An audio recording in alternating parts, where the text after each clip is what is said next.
Hello বন্ধুরা, আজকেও চলে এসেছি আরেকটা ধামাকেদার বিয়েবাড়ির ভিডিও নিয়ে। আর এখন পরপর বিয়েবাড়ি খেয়েই যাচ্ছি, কি করব বলো, এত ইনভিটেশন এলে আর সবারটাই তো অ্যাটেন্ড করতে হয়।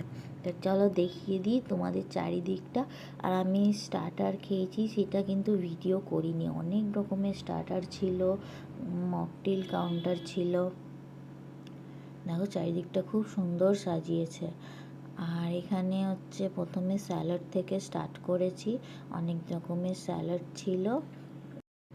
ওই যে ওইদিকে বিয়ে হচ্ছে, আর এখানে দেখো আমার হাজব্যান্ড খাচ্ছে। এখানে এরা তিনজনও আমাদের সাথেই গেছিল।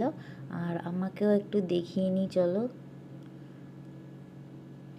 এই যে দেখো আমি, কিরম লাগছে আমাকে জানিও। তো শুরু করছি মেন কোর্স থেকে। তো প্রথমেই চলো রাধাবল্লভী আলুর দম, তারপরে ফিশ ফ্রাই ছিল, এটা মাছের ফিলিংটা দেখো। তারপরেই চলে গেছি মাটন আর পোলাও। ভাত চিতল মাছের মুইঠা ছিল, কিন্তু ওগুলো আমরা নিইনি, ডাইরেক্ট মাটন আর পোলাওতে হামলা। আর এখানে ছিল চাটনি, পাঁপড়, রাবড়ি, আইসক্রিম আর পান খেয়ে ভিডিওটা শেষ করলাম। থ্যাংকস।